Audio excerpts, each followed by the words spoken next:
dalam doa.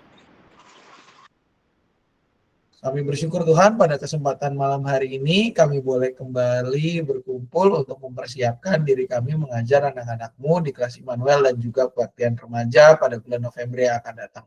Berkati jalannya persiapan ini ya Tuhan dari awal hingga selesai. Dalam nama anak Tuhan Yesus Kristus kami berdoa. Amin. Baik Bapak Ibu serta saudara-saudari sekalian, kita akan lihat terlebih dahulu overview materi kita untuk bulan November ini, di mana kita akan membahas 4 bahan November itu. Tema besarnya adalah beriman teguh di era digital. Ya, jadi ini kita bicara tentang masa kini. Ya, pembagian temanya Bapak Ibu supaya mempermudah pembahasan kita dan ketika menyusun materi yang akan kita ajar. Beberapa judulnya saya modifikasi begitu ya. Contohnya yang disesuaikan dengan bacaan Alkitabnya tentunya ya. Untuk minggu pertama dari judul awalnya adalah artificial intelligence gitu ya. Kita menggantinya dengan judul yaitu hiduplah bijak. Karena nanti teks Alkitabnya ini bicara tentang bagaimana hidup secara bijak dari 1 Korintus 10 ayat 23 sampai dengan 33 gitu ya. Lalu di minggu kedua judulnya awalnya sebenarnya fake face gitu ya. Oh, iki fake face gitu ya. Ternyata ini dari bacaan Alkitabnya Kisah Para Rasul 5 ayat 1 sampai dengan 11 itu tentang Ananias dan Safira, ternyata bicara soal kejujuran. Ya udah lebih gampang kita pakai judulnya adalah jujurlah pada kukunya itu besar. Nah, untuk minggu ketiga itu bacaannya cukup 1 ayat gitu ya. Udah cukup ya. Ibrani 13 ayat 5 soal hamba uang gitu ya. Jadi judul awalnya sebenarnya pinjol bikin kantong jebol gitu. Cuman saya mikir kalau buat anak remaja dan anak-anak anak-anak kelas Immanuel, mereka kan belum punya KTP rata-rata. Rasanya susah nih kalau kita bicara pinjol. Berarti apa? Ketika dilihat teks Alkitabnya dari Ibrani 13, ini bicara soal kecukupan. Jangan menjadi hamba uang. Berarti kita bicaranya soal cukup gitu ya. Tidak hanya di dalam keuangan, tapi juga mereka harus berani mengatakan cukup di dalam kehidupan pertemanan mereka juga gitu ya, agar membentengi diri agar tidak terseret ke hal-hal yang mungkin membuat mereka bisa ya jadi remaja yang tidak baik gitu, apalagi sekarang lagi banyak. Dan untuk minggu keempat Bapak Ibu ini dari Amsal, tadi Pak Yas sempat tanya Amsal 6 ayat 6 sampai dengan 11, Amsal 6 ayat 6 sampai dengan 11 soal semut ya. Di ayat 10 bahkan itu saya sangat ingat sekali gitu ya. Tidur lebih banyak, ini lebih banyak, itu tentang kemalasan. Nah, judul aslinya atau judul awalnya namanya game online gitu. Cuman dipikir-pikir kayaknya masih kurang grengnya. Akhirnya karena ini bicara tentang kerajinan, bicara tentang teksnya, bicara tentang semut, kita ganti judulnya adalah jangan mager gitu ya Bapak Ibu. Jadi lebih kena, kita bisa lebih dapat gambaran untuk menyusun kira-kira materi yang nanti kita sampaikan seperti apa, lalu juga bacaan Alkitabnya akan lebih mudah untuk kita cerna gitu ya. Karena kalau dari judulnya kita lihat artificial intelligence, AI ini apa gitu. Jadi dipermudah dan lebih mengena ke saripati daripada inti bacaan Alkitabnya. Nah, Bapak Ibu serta saudara-saudari sekalian, kita akan mulai dengan minggu pertama yaitu 1 Korintus dengan judul Hiduplah Bijak, diambil dari 1 Korintus 10 ayat 23 sampai dengan 33. Untuk minggu pertama di Korem berarti Mas Her. Ya? Oh, Mas Pak Her. Her. Pak Her bisa bantu baca Pak 1 Korintus 10 ayat 23 sampai 33? Bisa Pak, sebentar ya. Siap-siap Pak. 1 Korintus 10. Ya. Ayat 23 sampai 33. Ayat 23 sampai 33. Sudah habis ya. Ya. Baik, 1 Korintus 10 ayat 23 sampai 33. Segala sesuatu diperbolehkan, benar, tetapi tidak semua berguna. Segala sesuatu diperbolehkan, tetapi tidak semua membangun. Jangan seorang pun mencari keuntungannya sendiri, tetapi hendaklah tiap-tiap orang mencari keuntungan orang lain. Kamu boleh makan segala sesuatu yang dijual di pasar daging, tanpa memeriksanya karena keberatan hati nurani. Sebab bumi serta segala isinya adalah milik Tuhan. Kalau kamu diundang makan oleh seseorang yang tidak percaya dan undangan itu kamu terima, makanlah apa saja yang dihidangkan kepadamu, tanpa mengadakan pemeriksaan karena keberadaan hati nurani. Namun, kalau seseorang berkata kepadamu, itu persembahan berhala, janganlah engkau memakannya, oleh karena dia yang mengatakan hal itu kepadamu, dan karena keberatan hati nurani. Yang aku maksudkan dengan keberatan bukanlah keberatan hati nuranimu sendiri, tetapi keberatan hati nurani orang lain itu. Lalu mengapa kebebasanku harus ditentukan oleh keberatan hati nurani orang lain? Kalau aku mengucap syukur atas apa yang aku turut memakannya, mengapa orang mencela aku karena makanan yang atasnya aku mengucap syukur? Jadi, baik kamu makan atau minum, ataupun melakukan sesuatu yang lain, lakukanlah semuanya itu untuk kemuliaan Allah. Janganlah membuat orang tersandung, baik orang Yahudi atau orang Yunani maupun jemaat Allah. Sama seperti aku juga berusaha menyenangkan hati semua orang dalam segala hal, bukan untuk kepentingan diriku, tetapi untuk kepentingan orang banyak supaya mereka diselamatkan. Demikianlah sabda Tuhan. Terima kasih Pak Hermanto.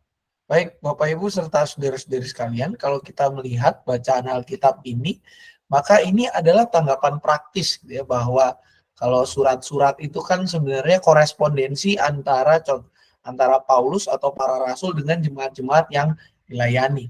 Dalam bagian ini kan kita melihat Paulus berkorespondensi atau menjawab pertanyaan-pertanyaan yang diajukan, pertanyaan-pertanyaan pastoral yang diajukan oleh jemaat di Korintus.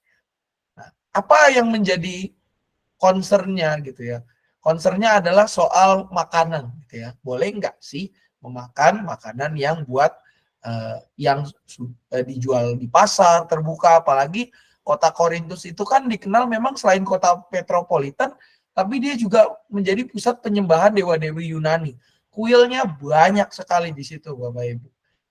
Jemaat di Korintus akhirnya bertanya-tanya karena mereka itu kritis gitu. Nih, jadi ini kan dijual sama orang yang boleh dikata kita nggak tahu nih asal usulnya gimana, apakah ini buat persembahan atau tidak. Boleh nggak sih saya makan? Boleh nggak sih saya ini apa yang boleh, apa yang tidak boleh? Nah, dalam kesempatan ini kalau kita lihat Paulus itu mengajak mereka untuk bijak. Poin dari bacaan 23 sampai dengan 33 itu adalah bijak. Karena apa? Karena tetap poinnya Paulus mengatakan bahwa makanlah. Ya. Kalau kamu diundang makan oleh seorang yang tidak percaya dan undangan itu kamu terima, makan apa yang ada di hidangan kepadamu tanpa mengadakan pemeriksaan karena keberatan hati nurani. Ya. Makan aja. Udah, hati nurani udah, nggak usah berat-berarti, makan aja. Tapi ketika ada yang bilang bahwa itu makanannya adalah persembahan berhala, jangan. Karena apa? Karena nanti itu akan jadi batu sandungan. Katanya orang Kristen, kok persembahan berhala dimakan? Paulus mengajak jemaat di Korintus untuk bijak. Bijak dengan apa? Ya tetap kita terima segala sesuatu, ya kita terima. Tetapi apa? Pertimbangkan itu secara kritis. Paulus pernah berkata bahwa ujilah roh-roh yang ada, kan? Ujilah segala sesuatu. Berarti apa? Umat tetap diajak untuk kritis, pertimbangkan. Ya. Ketika dengar orang bilang itu makanan itu tadinya udah dipersembahkan buat berhala loh, ya jangan kita makan sudah, gitu ya. Kenapa? Nggak enak. Jangan pikirin buat diri sendiri, itu daging padahal enak loh, merah gini. Jangan pikirin diri sendiri. Pikirkan apa? Pikirkan orang lain. Ya. Kenapa? Jangan hidup kita sebagai orang yang sudah diselamatkan oleh Tuhan, itu jadi batu sandungan. Di ayat 33 Paulus kan bilang, aku berusaha menyenangkan hati semua orang dalam segala hal. Bukan untuk kepentingan diri, tapi apa? Untuk kepentingan orang banyak supaya mereka diselamatkan. Dalam bagian yang lain, Paulus mengatakan, di tengah orang Yahudi, aku berperan seperti orang Yahudi. Tengah orang Yunani, ya seperti orang Yunani.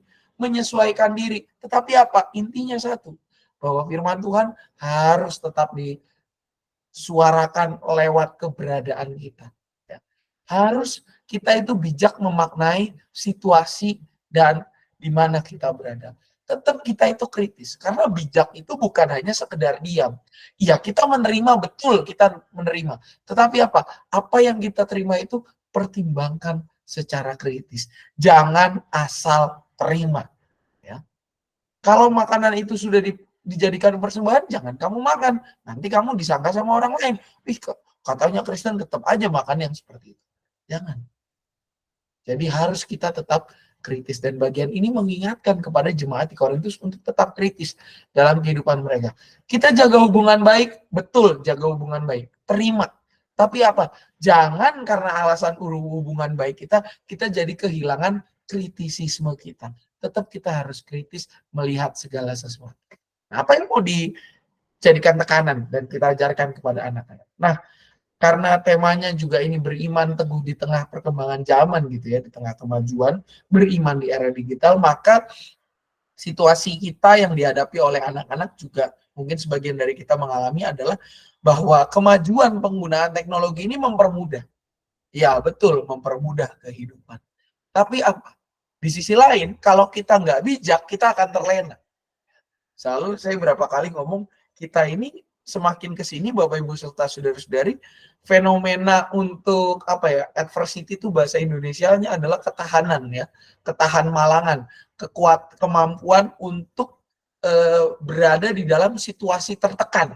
Nah itu makin ke sini, generasi semakin ke sini makin nggak bisa menerima tekanan, gitu ya. Dimarah-marahin tuh anak sekarang kayaknya nggak bisa.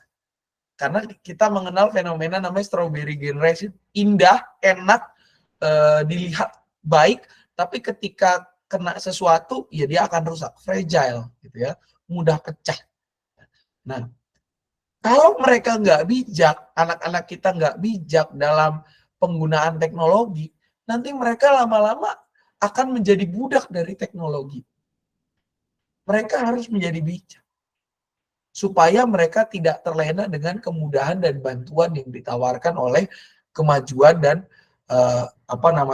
kecepatan perkembangan zaman sekarang. Oleh karena itu kita mau mengajak mereka itu hidup bijak. Hidup bijak tuh gimana? Berpikir kritis. Berpikir kritis itu adalah salah satu hal yang menunjukkan bahwa orang tersebut hidup bijak.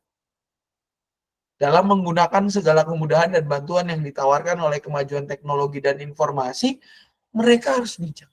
Jangan kita menjadikan media sosial itu menjadi tempat curahan hati kita untuk mengeluarkan segala rahasia kita. Wah, itu nggak bijak. Karena apa? Karena media sosial itu kan media khalayak ramai. Harusnya kita sebagai anak-anak Tuhan, kita menggunakan media itu untuk mewartakan kabar sukacita, mewartakan firman Tuhan.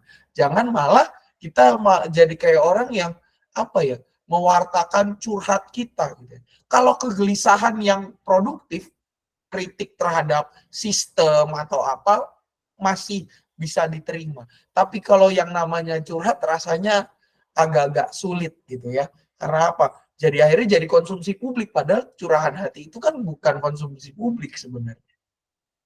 Termasuk juga di dalam kehidupan mereka. Kemudahan-kemudahan apa sih zaman sekarang? Banyak Bapak Ibu.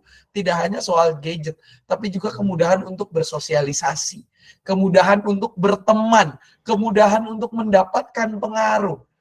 Nah, mereka harus secara kritis mempertimbangkan, ini baik nggak sih buat saya? Ini cocok nggak sih buat saya? Ini berkenan nggak sih buat Tuhan? Karena kita harus menambah. Nah, ini yang mau kita jadikan tekanan dari cerita ini kepada anak-anak. Makanya tujuannya itu dari bahan ini adalah anak dan remaja mampu memanfaatkan kemajuan teknologi dan informasi secara bertanggung jawab dan bijak. Tidak hanya sekedar menjadi native di bagian itu, tetapi juga mampu mengkritisi, ya, supaya mereka tidak istilahnya nggak ya asal terima doang, enggak, tapi juga mampu ini melihat yang saya terima ini tepat atau tidak. Sebenarnya kalau nggak cocok buat saya, ya apakah saya bisa berikan kepada orang lain atau tidak.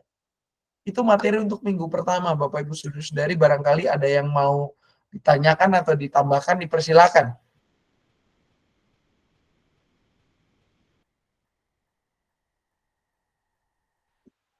kalau yang terkait dengan makanan itu untuk bahasan ini nggak ada yang ini ya Pak. Gimana Pak? Maksudnya tadi kan ada makanan yang apa udah dipersembahkan untuk berhala gitu nggak Heeh, masuk heeh. ke topik bahasan jadinya Pak.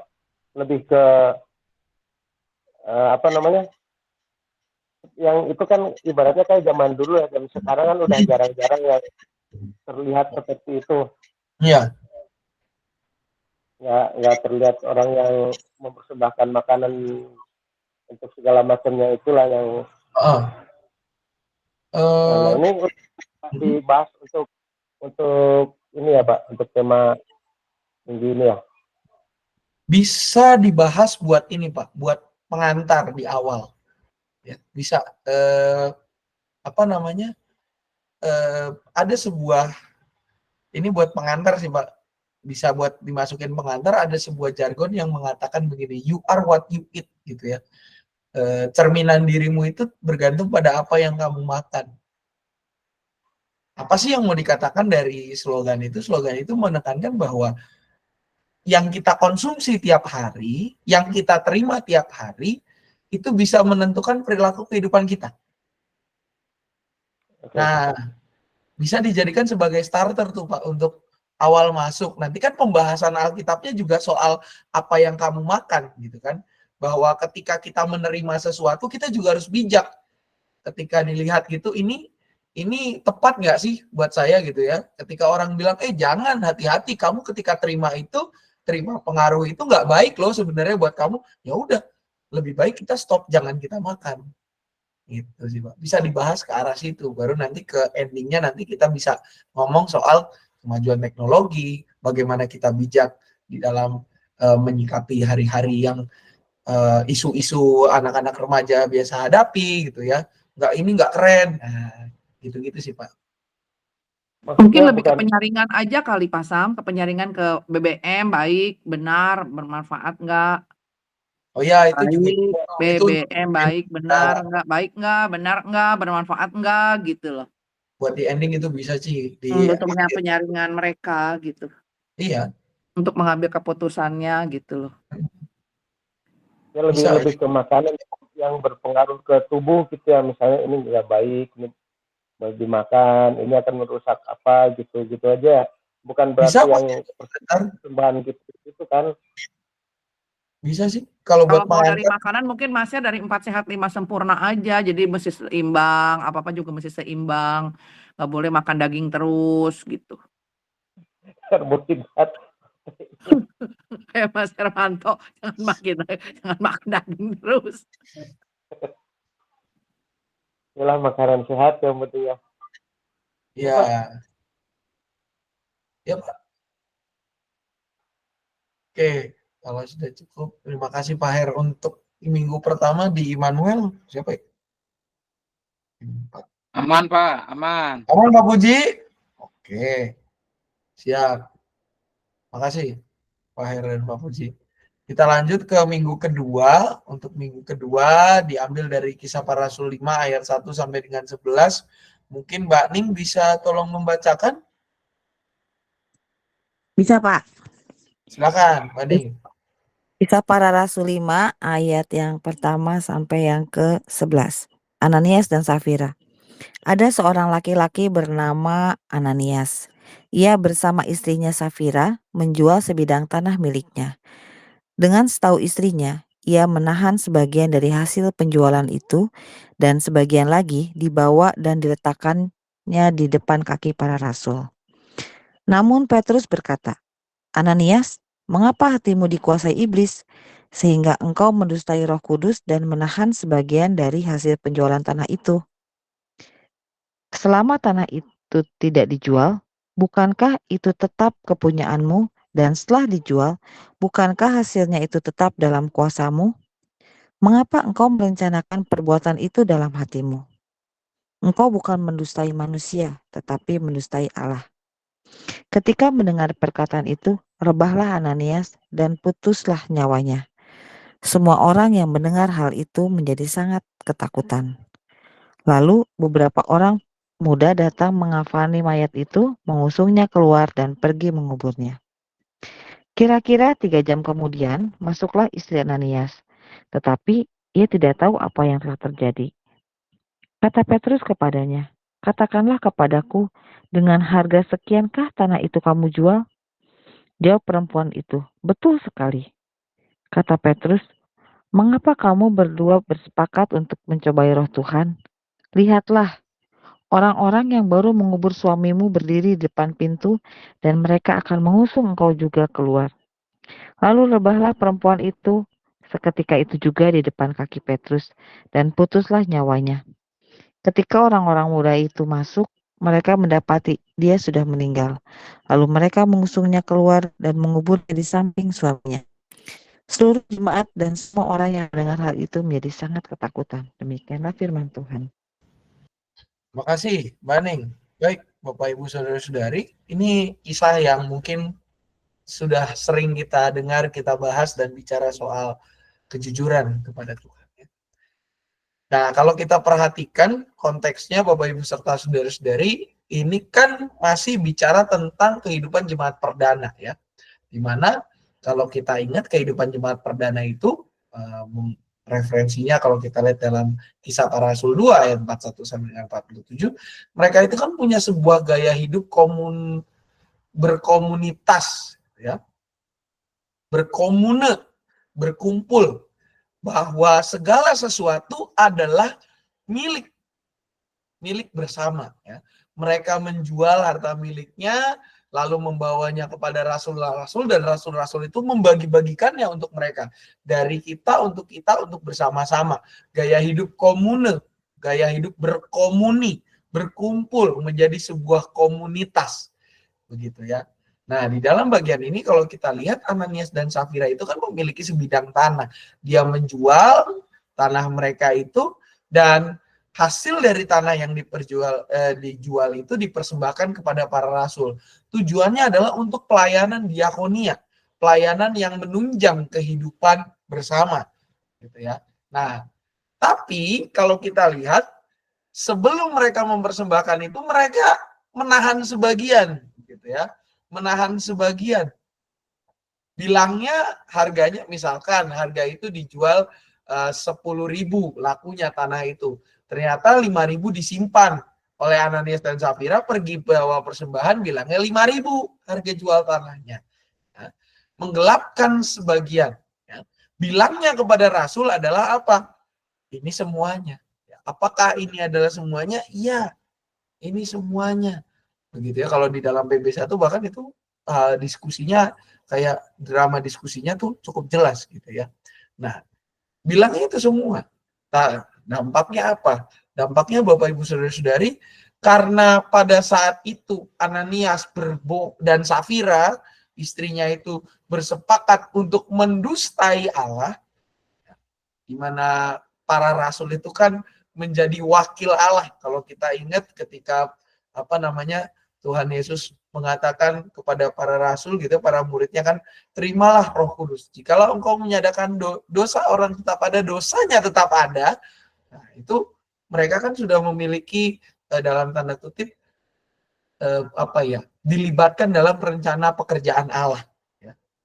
Bahwa mereka pun punya sebuah otoritas untuk menjadi wakil Allah. Ketika para rasul bertanya, dan pada saat itu Ananias dan Safira tidak hanya berbohong pada para rasul, tapi juga berdosa terhadap Allah, dampaknya apa? Ya sudah, di situ dikatakan putus nyawanya. Alias dalam hari ini meninggal. Dua-duanya meninggal hanya karena apa? Karena mereka berbohong kepada Allah. Mereka berdusta dan itu melukai hati Tuhan. Oleh karena itu, dalam kehidupan jemaat perdana ini menjadi sesuatu yang menggemparkan. Mereka dikatakan di situ, mereka menjadi takut. Mereka, seluruh jemaat menjadi sangat ketakutan. Karena apa? Karena ternyata Allah itu menginginkan kejujuran dalam kehidupan. Allah menginginkan kejujuran hidup, bukan kebohongan. Dan sebagai manusia yang telah diperbarui, kita nggak boleh lagi mengatakan saksi dusta. Berarti apa? Ke-10 firman tetap berlaku. Dan ke-10 firman itu harus tetap menjadi pedoman hidup bahkan harus benar-benar menjadi gaya hidup.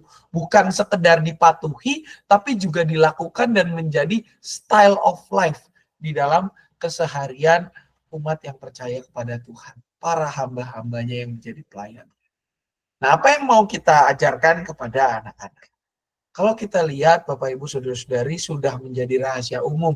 Anak-anak dan remaja sering atau bahkan beberapa kali melakukan tindak kebohongan untuk memperoleh keuntungan pribadi. Ya mungkin sudah seringlah contoh-contoh seperti misalkan menukar uang persembahan gitu ya. Persembahan harusnya 5.000, uang jajan 2.000 ditukar karena merasa kurang. Mau beli es krim persembahan 2.000, uang jajan jadi 5.000 gitu ya. Bilangnya iya kok dikasih ke persembahan. Nah, ini menjadi rahasia umum. Karena apa? Nggak perlu kita ajarin bohong, anak-anak bisa berbohong. Ya. Ketika mereka semakin beranjak dewasa, umur makin bertambah, pergumulan makin kompleks, kebohongannya juga makin kompleks ya. Apa sih kebohongan anak dan remaja biasanya? Gampang. Ketika mereka ikut kegiatan, bilangnya apa? Bilangnya misalkan bisa saja kerja kelompok, bisa saja mereka berbohong mengatakan pergi ke gereja, padahal ke gerejanya, ya benar ke gereja, tapi setelah kemana dulu gitu ya. Oh ya saya di gereja, istilahnya kegiatan ternyata udah selesai nih, tapi mereka nggak pulang-pulang atau apa gitu ya. Nah itu kan jadi sebuah hal yang sebenarnya presiden buruk dalam kehidupan. Kenapa ketika kita kaji lagi dasarnya adalah yang pertama orang berbohong karena takut. Ya, orang berbohong karena takut. Takut apa? Takut dimarahi, takut ya mendapat hukuman dan segala macamnya. Orang juga berbohong ternyata karena ketidakpuasan. Ada juga orang yang tidak puas dengan dirinya karena dia punya ekspektasi yang lebih, akhirnya dia melakukan segala cara supaya dia mendapat pride, mendapat penghargaan dari diri sendiri karena kebohongannya. Kemarin saya baru baca jurnalnya itu ada ternyata. Dan juga apa? Ternyata Bapak Ibu keinginan untuk diterima itu juga menjadi dasar kebohongan. Ini sih nggak cuma di dalam kehidupan pribadi seseorang aja, sampai ke kehidupan negara pun ada. Contohnya adalah Yunani gitu. Ketika mereka hendak mau masuk ke dalam Uni Eropa, laporan keuangannya dibohongin. Ternyata mereka krisis parah. Dan waktu mungkin sekitar 2015-2016 itu jadi rame di pemberitaan begitu ya. Nah, makanya apa yang mau kita ajarkan pada anak-anak? Kita mau mengajak anak-anak untuk hidup jujur. Ya.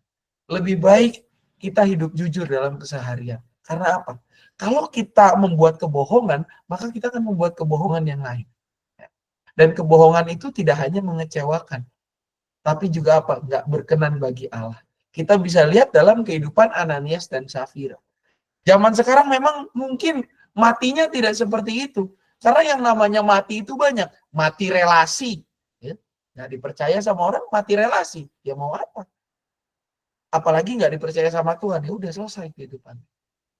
Mati rezeki istilahnya juga ada kan beberapa seperti itu. Nah makanya kita mau mendorong anak-anak apa? Jujur. Mulai dari diri sendiri, jujur pada diri sendiri ya. Kalau nggak mampu katakan nggak mampu. Jangan hanya stop pada nggak mampu, tapi berusaha, belajar sedikit demi sedikit, terbuka. Kejujuran itu menolong kita untuk bisa mengetahui di mana kita berada dan apa yang harus kita kembangkan untuk memperbaiki diri. Kalau kita berbohong sama diri sendiri, ya diri kita nggak akan maju di situ-situ aja. Ya. Berbohong tidak hanya mengecewakan diri sendiri, tapi juga mengecewakan orang lain. Tidak hanya mengecewakan orang lain, tapi juga mengecewakan Allah. Karena Allah mengharapkan kejujuran. Dan tujuan dari materi ini adalah anak dan remaja berani, berkomitmen, dan mampu hidup dalam kejujuran untuk diri sendiri, kepada sesama, dan kepada Tuhan. Ini materi minggu kedua, mungkin ada yang ditanyakan secara khusus Mbak Ning? Karena di koran nggak ada minggu kedua, saya lihat. Aman, Pak. Aman. Makasih, Mbak Ning. Kita lanjut ke minggu ketiga dengan satu ayat saja bacaannya, cukup. Dan untuk minggu ketiga yang di remaja, siapa ya? Dian. Oh iya. Silakan. Mbak Dian, apa bisa membantu untuk membacakan? Oh, masih di jalan. Oke. Berarti kita oper saja. Minggu ketiga yang di Immanuel siapa kira-kira? Cici. Oh, siapa? Oke, silakan, Ci. Hila. Ibrani 13 Ayat 5. ayat 5. Janganlah menjadi hamba uang dan cukupkanlah dirimu dengan apa yang ada padamu.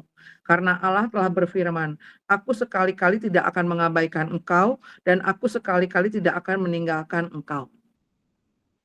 Demikianlah sabda Tuhan. Syukur kepada Allah. Makasih, Ci. Baik, kalau kita lihat rekan-rekan, bacaan Ibrani memang dikenal Ibrani ini sebagai surat yang agak-agak sulit untuk dipahami, tapi dia kaya makna. Karena apa? Surat Ibrani ini adalah surat yang ditujukan kepada orang Yahudi Kristen. Orang Yahudi Kristen, Bapak Ibu Saudara-saudari, pergumulan pada saat mereka menyatakan percaya, ketika mereka menjadi bagian dari jemaat-jemaat perdana, maka pergumulan mereka adalah tekanan. Ya, tekanan dari internal, sesama Yahudi, mereka tidak lagi dianggap saudara, mereka tidak lagi dianggap sesama manusia, karena buat orang Yahudi kan standar sesama manusia itu cukup ribet gitu ya Bapak Ibu. Maupun juga dari eksternal. Pemerintah Romawi menganggap mereka karena pengikut Yesus, dan mereka itu punya kemungkinan untuk memberontak. Gitu ya. Jadi orang-orang Yahudi Kristen ini dapat double minority lah begitu ya. Tekanannya repot dalam kehidupan. Oleh karena itu dalam bagian ini penulis surat Ibrani itu menegaskan pentingnya untuk menjaga kekudusan hidup. Oke, kita hidup boleh tertekan, fine. Tapi kualitas hidup kita harus nyata. Bahwa apa? Bahwa kita harus menjaga kekudusan pertama-tama itu dari internal diri kita. Pandangan kita terhadap harta kekayaan. Dalam bagian ini penulis Ibrani itu mengajak mereka untuk tidak menjadi hamba uang. Karena kita ini hamba Tuhan, bukan hamba uang. Kalau kita hamba uang, maka kita akan jadi pribadi yang serakah. Menjadi pribadi yang serakah. Karena apa? Nggak mampu kita mengatakan cukup. Dunia ini kan selalu tawarannya kurang, kurang, dan kurang. Ya. Nah, kalau bicara tentang tawaran kurang, ya kan, wah nilainya 90, wah masih kurang, masih ada yang 100, kejar gitu ya. Dalam bagian ini penulis surat Ibrani mengajak apa? Kita tidak boleh serakah. Kita harus menjadi hamba Tuhan. Hamba Tuhan yang apa? Mencukupkan diri. Bisa mengatakan cukup, enough is enough. Cukup dan tidak terbawa untuk kayak orang ya sampai yang menggila-gilai. Jangan kita sampai jatuh kepada keserakahan. Karena kalau jatuh kepada keserakahan bahaya. Nah makanya dalam bagian ini juga penulis surat Ibrani apa? Supaya kita tidak menjadi hamba uang, penulis surat Ibrani mengajak supaya para pembacanya itu mempraktikkan pola hidup cukup. Spiritualitas kecukupan waktu tahun 2010-an mungkin agak rame dibahas gitu ya. Saya lupa nama kerennya. Uga Hari something lah gitu ya. Tentang mengatakan bahwa kita itu harus bisa mencukupkan diri, membatasi diri. Ya. Karena apa? Bukan menjadikan diri kita terbatas ya, beda. Membatasi diri dengan menjadikan diri terbatas. Kalau menjadikan diri terbatas itu nggak mau maju. Kalau membatasi diri itu kita tahu di mana limit kita, ya. Mengoptimalkan diri. Bagaimana caranya kita sadar diri, tahu batasan, tapi kita juga berusaha untuk mengembangkan diri kita di tengah keterbatasan kita mau mengembangkan diri. Nah itu pola hidup cukup. Dan ini yang didorong oleh penulis surat Ibrani. Tuhan itu mencukupkan kebutuhan kita. Oleh karenanya kita jangan berpikir lagi bagaimana kita itu serakah dan segala macamnya. Justru kita sebagai hamba Tuhan yang ditekan dari kiri dan kanan ini harus menunjukkan kualitas hidup yang terarah kepada Tuhan saja. Tuhan mencukupkan segala sesuatu, tinggal kita berani bersyukur atas apa yang Tuhan nyatakan dalam kehidupan keseharian kita. Nah, apa yang mau kita jadikan tekanan kepada anak-anak dan remaja? Nah, Bapak Ibu Saudara-saudari, tidak sudah umum gitu ya, bahwa zaman sekarang anak-anak itu, ya generasi anak kita dan remaja kita itu adalah generasi yang boros. Boros ini nggak cuman sekedar uang. Ya. Kalau zaman dulu orang mengatakan boros itu kan indikatornya uang ya, dikenakan kepada generasi Z, generasi X ya. Itu kriteria boros itu adalah orang yang menghambur-hamburkan uang, itu boros. Tapi zaman sekarang karena indikator penilaian itu, standar kehidupan itu semakin tinggi, maka boros itu nggak cuma soal harta, tapi apa? Pengelolaan diri yang holistik. Berarti apa? Pengelolaan waktu, pengelolaan tenaga. Nah, generasi kita ini kan boros. Contohnya ketika bermain game mereka bisa berjam-jam di situ. Padahal ketimbang main game, mereka bisa melakukan hal yang lain. Kalau memang mereka merasa stres dengan pelajaran, mereka bisa melakukan sesuatu yang lebih produktif, yang lebih baik lain. Atau misalkan ketika mereka ngobrol dengan teman-temannya, mereka berkumpul bersama dengan teman-temannya, ya pengennya ngumpul terus dari terbit matahari sampai pada masuknya. Bagus, bagus, baik, baik. Tapi apa? Kalau kita cuma ngobrol ngalor ngidul dan tidak menghasilkan sesuatu yang produktif untuk dikerjakan, ya sama aja kita membuang-buang waktu. Harusnya kita sudah bisa mengerjakan yang lain. Katakanlah misalkan membantu orang tua kita atau mengerjakan tugas-tugas sekolah, tapi kita malah ngobrol asik atau ya sekedar main game. Ya lebih baik itu akan menjadi sesuatu yang sia-sia. Remaja kita, anak-anak kita zaman sekarang, karena mereka terdampak dari banjirnya informasi, banjirnya cepatnya teknologi itu, kadang mereka tuh sulit untuk menolak. Ya. Mereka tidak mampu membuat garis batas yang jelas, tidak mampu membatasi diri, mengatakan enough. Ya. Karena apa? Kalau ditelusuri, saya pernah ngobrol dengan beberapa rekan-rekan remaja gitu ya. Pertama nggak enakan. Kalau saya nggak ngeladenin dia, saya nggak punya teman, ntar saya nggak punya orang yang satu frekuensi. Basicnya dari situ. Takut kehilangan teman, takut tidak diterima, ya insecurity pada akhirnya gitu ya. Itu menjadi sebuah hal yang membuat mereka akhirnya ya udahlah, supaya saya punya teman, ya udah saya dengerin mereka, ya udah saya ngikut, harapannya apa? Harapannya saya bisa membawa perubahan buat mereka, tapi ternyata malah keikut. Akhirnya apa? Mereka terhanyut, tidak menjadi Roma 12. Nah, makanya Bapak Ibu Saudari, apa yang mau kita tekankan pada anak dan remaja? Kita harus menekankan bahwa mereka harus bisa membuat batas. Ya, berani mencukupkan diri. Mau hidup bijak. Dari minggu pertama kita sudah diajak untuk bijak. Iya, kita terima, tapi kita tetap kritis. Di minggu kedua dikatakan ya jangan sampai kita kayak orang yang jangan sampai kita ketarik-tarik gitu kan. Dan di minggu ketiga apa? Jangan sampai kita terbawa arus. Kita harus bisa membuat batas. Karena apa? Batas diri itu kan kita yang atur. Dan kita harus bijak dan berani. Karena apa? Kalau kita mau hidup lebih baik, maka kita harus hidup lebih tertata.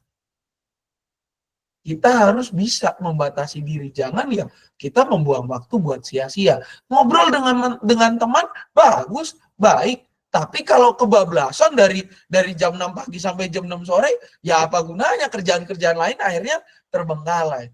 Nongkrong, bagus. Tapi kalau nongkrongnya dari jam 6 pagi sampai jam 6 malam, ya punya kerjaan-kerjaan yang lain, jadi terbengkalai. Ya apakah malah kita begitu pulang, kerjaan ini belum, kerjaan itu belum, kerjaan ini. Ya malah stres kita jadi. Kalau kita bisa menata kehidupan kita dengan berani, cukup ya, kerja kelompok kita 1 jam aja. Kita harus selesai, 1 jam beres. Oke, kerjain 1 jam. 1 jam berikutnya apa? Kita kerjain yang ini, kita kerjain yang itu. Punya pola hidup. Itu akan menjadi sesuatu yang lebih baik. Karena apa? Karena zaman sekarang anak-anak kita itu punya kelemahan di dalam memetakan pola kehidupan. Nah, kita harus menolong mereka dan materi ini kita harap bisa menggugah mereka untuk membuat jadwal kehidupan keseharian mereka. Nah, makanya tujuan dari materi ini adalah anak dan remaja mau dan mampu mencukupkan diri, bersikap kritis dengan membedakan kebutuhan serta keinginan, dan tambahannya juga menata diri mereka untuk bisa mengatur hidup agar hidup lebih baik dan berkenan kepada Tuhan. Itu materi minggu ketiga. Bapak Ibu Saudara-saudari, barangkali ada pertanyaan dari Mbak Dian atau Ciapa, silakan. Aman, Pak. Kasih Ci. Mbak Dian aman ya? Sip. Mohon.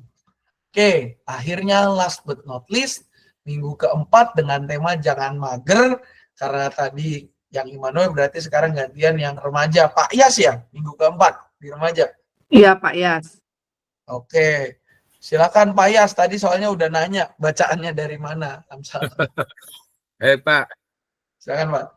Amsal 6 ayat 6 sampai 11 ya Pak ya. Hai pemalas, pergilah kepada semut, perhatikanlah kelakuannya dan jadilah bijak. Biarpun tidak ada pemimpin, pengatur atau penguasanya, ia menyediakan rotinya dan di musim panas, dan mengumpulkan makanannya pada waktu panen. Hai pemalas, berapa lama lagi engkau berbaring? Bilakah engkau akan bangun dari tidurmu? Sebentar-sebentar tidur, sebentar-sebentar mengantuk, sebentar-sebentar melipat tangan untuk tetap berbaring. Maka datanglah kemiskinan kepadamu seperti penyerbu, dan kekurangan seperti orang yang bersenjata. Demikianlah sabda Tuhan. Terima kasih Pak Yas. Baik Bapak Ibu Saudara-saudara, bahan Alkitab ini kalau kita bicara Amsal berarti kita bicara tentang kebijaksanaan, sastra kebijaksanaan. Dan Amsal 6 ini merupakan berbagai isinya itu nasihat-nasihat agar bangsa Israel yang menjadi pendengar, karena Amsal dibacakan gitu ya Bapak Ibu, menjadi pendengar dari quotes-quotes kutipan bijak ini, mereka mampu hidup bijak. Amsal 6 ini, khususnya bacaan yang tadi kita baca ini, memperingatkan mereka untuk hidup, jangan malas lah kalau hidup gitu ya. Justru kita harus hidup rajin. Dan apa? Di sini ada satu sosok yang dijadikan bahan pelajaran, yaitu semut. Ya. Saya sampai sempat istilahnya memperhatikan semut betul-betul gitu ya. Emang kayaknya nggak ada pemimpinnya dan mereka tuh selalu mau musim panas, musim hujan, tetap aja kerjanya mengumpulkan makanan, bikin sarang, mengumpulkan makanan. Kalau misalkan dia tahu tempatnya itu akan berpotensi banjir, dia akan pindah bikin sarang baru, ada semut yang jadi prajurit dan segala macamnya. Setelah di sarang baru, apa yang mereka lakukan? Kumpulkan makanan. Dan sebagai salah satu makhluk omnivora, yang artinya memakan segala sesuatu, ya apapun dibawa sama semut itu. Roti dibawa, daging dibawa, binatang dibawa. Saya sempat lihat semut itu, ya mereka nggak peduli teman atau lawan gitu ya. Ya kalau ada makanan, misalnya belalang gitu, digotong aja bawa semua ramean. Ya. Artinya apa? Semut itu menjadi contoh dari pribadi yang rajin. Karena apa? Mereka nggak pernah berhenti. Mau musim apapun kerjanya mengumpulkan makanan. Terus, jalan terus. Dan mereka itu berusaha mengumpulkan yang terbaik. Nah, Amsal mengatakan makanan di waktu panen, roti di musim panas. Nah, dan apa yang mau dikatakan Amsal kepada umat Israel? Sebagai umat pilihan Allah, mereka harus belajar pada semut. Jangan males-malesan. Jangan karena kalian merasa umat pilihan Allah, justru kalian tidak mengerjakan keselamatan. Kalian hidup dengan leha-leha. Ya, kalau dalam bahasa khotbah kemarin itu, jangan karena merasa anak raja, kalian malah ya udah istilahnya hidupnya ya nggak usah ngapa-ngapain lah, anak raja ini kok gitu ya, nggak usah berusaha juga aman semua. Sebagai umat pilihan Allah, mereka itu harus mencontoh pola hidup semut. Mereka nggak pernah berhenti untuk bekerja. Tetap melayani satu dengan yang lain. Bahkan ya kalau dibilang apakah semut berantem, ya mungkin ada berantemnya. Tapi tetap aja mereka akan ada lainnya yang mereka akan terus bawa makanan. Nggak peduli kawan, nggak peduli lawan, sama-sama bawa makanan. Tarik sana, tarik sini untuk bawa makanan ke sarang. Nah, apa yang mau kita ajarkan anak-anak dari contoh semut ini? Nah, kita mau tekankan kepada anak-anak bahwa berakar dari fenomena umum. Zaman sekarang, Bapak Ibu Saudara-saudari, selain strawberry generation, anak-anak sekarang itu dikatakan sebagai generasi mager. Magernya apa? Magernya karena mereka itu maunya instan, maunya cepat. Mentalitasnya tuh ya mentalitas mie instan. Kalau bisa cepat, kenapa harus lama-lama? Dan ya apa ya, mereka itu nggak mau bekerja lebih.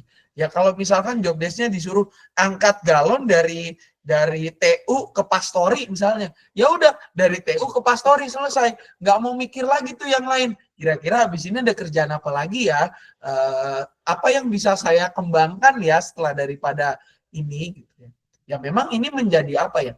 Menjadi dampak dari ketidakbijakan ketika mereka masuk menjadi digital native. Generasi sekarang ini kan dikenal sebagai digital native. Mereka yang sudah mahir menggunakan, tapi bukan mahir mengembangkan. Ya. Hanya mahir menggunakan, taunya pakai, ngerawat nggak bisa. Ya. Makanya kan sekarang kalau kita lihat anak-anak kita, generasi-generasi yang zaman sekarang itu, lebih banyak mereka akhirnya jadi apa? End user, pengguna. Ya. Mereka nggak mau bikin, nggak mau bekerja lebih, nggak mau tuh kayak mikir tuh kayak, ini gimana ya cara bikinnya ya? Kalau misalkan mereka makan kue, gitu ya, ih kok enak, ini bumbunya apa aja? Atau ketika misalkan mereka pergi ke suatu tempat, gitu ya, mereka pergi ke tempat yang Instagramable atau something like that, begitu ya. Nyampe di sana mereka tuh cuma datang foto ya udah pulang. Kenapa mereka ke sana? Ya karena tempatnya bagus. Nggak pernah berpikir kok bisa ya tempat ini dibilang bagus, kok bisa ya seperti ini. Akhirnya apa? Mereka jadi nggak kritis. Oke, mereka digital native, mereka mahir menggunakan teknologi yang ada, mereka bisa memanfaatkan kemudahan-kemudahan yang ada. Tapi apa? Mereka kekurangannya adalah mereka tidak berkreasi daripada itu. Kreativitasnya agak rendah di bagian ini anak-anak kita. Karena apa? Ya balik lagi, mentalitasnya instan, mereka jarang yang mau bekerja lebih karena cepat bosan dan segala macamnya. Oleh karena itu, melalui materi ini kita mau mengajak benar-benar anak-anak tuh belajar dari semua. Ya. Menjadi pribadi yang apa? Mampu dan mau bekerja lebih. Khususnya dalam pelayanan kepada Tuhan.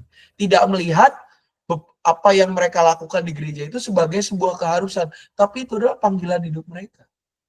Bijak memanfaatkan waktu yang Tuhan karuniakan. Itu contoh sederhananya. Kalau mereka meyakini dan melihat bahwa waktu-waktu yang ada pada mereka itu adalah pemberian Tuhan, berarti apa? Harus dikelola dengan bijak. Karena apa? Waktu hidup kita tuh nggak banyak. Cuma 24 jam kita hidup. Tidur sekian jam. Ini sekian jam. Nggak banyak. Tapi apa? Pekerjaan kita yang Tuhan percayakan itu kan banyak. Makanya kita harus nggak bisa mentalitas instan. Kita harus hidup dalam mentalitas yang mau berkreasi, mau bekerja, mau istilah mau ngulik. Tidak asal terima jadi, tapi mau berproses. Manfaatkan waktu yang Tuhan karuniakan itu secara bijak. Karena apa? Kita harus terus berproses. Hidup itu nggak cuma satu kali dua. Nggak cuma istilahnya apa ya? Hidup itu adalah sesuatu yang dinamis, terus berkembang. Apa yang kita pelajari hari ini belum tentu besok akan sama, harus terus dikembangkan. Karena apa? Kalau nggak berkembang ya kita mati. Ilmu yang tidak berkembang akan menjadi mati. Dan kalau bukan kita yang mengembangkan diri kita, ya diri kita akan mati. Makanya tujuan dari materi ini adalah anak dan remaja mampu dan berani bertanggung jawab atas tugas panggilan mereka sebagai hamba Tuhan dan tidak malas-malasan hidup. Benar-benar mau mengerjakan pekerjaan Tuhan, mampu menjadikan hidup mereka sebagai persembahan yang kudus dan berkenan kepada Tuhan, dan mempraktikkan gaya hidup sebagai ibadah yang sejati, melakukan segala sesuatu seperti untuk Tuhan dan bukan untuk manusia. Itu materi minggu keempat. Adakah pertanyaan dari mungkin Pak Yas maupun minggu keempat di kelas Immanuel itu kayaknya Kak Tari. Silakan bila mana ada pertanyaan atau mau diperdalam. Ya dari saya Pak. Silakan Pak Yas. Kan jangan mager itu bisa diartikan dengan malas ya Pak ya. Ya, malas gerak. Malas gerak. Jadi kalau saya boleh ini Pak berpendapat nih. Artinya malas itu mungkin ada dua ya Pak kalau saya ini. Satu malas rohani dan satu malas jasmani. Jadi artinya kalau malas rohani itu ya malas berdoa, baca firman, malas ibadah, melayani, malas melayani. Ya itu akan berakibat miskin kerohanian ya Pak gitu ya. Ya. Terus kalau yang kedua itu malas jasmani itu kan ya mungkin tadi yang malas mengerjakan sesuatunya lah, apa-apa jadi malas, dan yang itu akan mengakibatkan ya kemiskinan gitu. Karena dia tidak mau berusaha secara jasmaninya gitu. Itu aja sih Pak dari saya mungkin kalau ini. Siap Pak. Makasih Pak Yas. Betul sih. Kalau ya intinya dua-duanya bermuaranya itu kepada kemiskinan, baik kemiskinan rohani maupun kemiskinan jasmani. Malas gerak, malas menggerakkan tubuh, ya lama-lama badan kita jadi kaku dan nggak bisa ngapa-ngapain gitu ya. Kalau udah jadi kaku kan susah. Ya kalau dalam rohani ya ketika kita malas secara rohani, kerohanian kita nggak bertumbuh, jadi kaku, lama-lama jadi mati. Akhirnya iman kita ya iman yang segitu-segitunya, iman yang tidak bertumbuh dan berkembang, iman yang dalam Alkitab juga dikatakan iman yang mati dalam tanda kutip, bukan iman yang bahasa gampang itu ya pokoknya selalu hidup gitu ya, nyata dalam kehidupan keseharian. Bisa sih Pak Yas itu dipakai jadi katakanlah di pengantar di awal bisa untuk memulai penjabaran soal kemalasan. Ya. Baik Pak. Terima kasih Pak Yas. Katari aman? Aman Pak. Siap. Terima kasih Kak. Baik Bapak Ibu serta saudara-saudari sekalian, kalau sudah tidak ada pertanyaan maka materi kita sudah selesai untuk bulan November. Untuk persiapan selanjutnya materi bulan Desember itu kita akan persiapan di tanggal 18 November gitu ya. 18 November berarti minggu ketiga bulan November, Senin ketiga, jamnya masih sama, jam 8 malam gitu ya. Kita akan persiapan lagi untuk yang Immanuel dan juga untuk PF remaja dengan bahan bulan Desember gitu ya.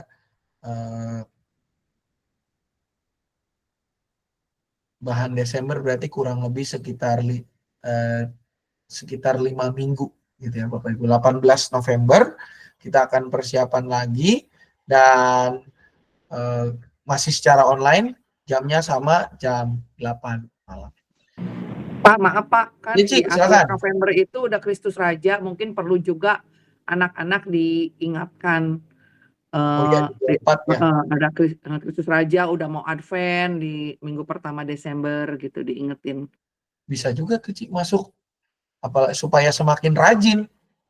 Kita kan mau mempersiapkan diri menyambut kelahiran Yesus Kristus.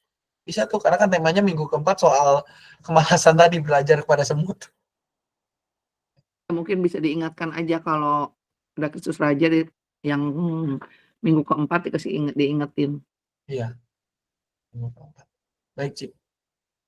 Oke, Bapak Ibu, kalau sudah tidak ada lagi, kita akan tutup di dalam doa.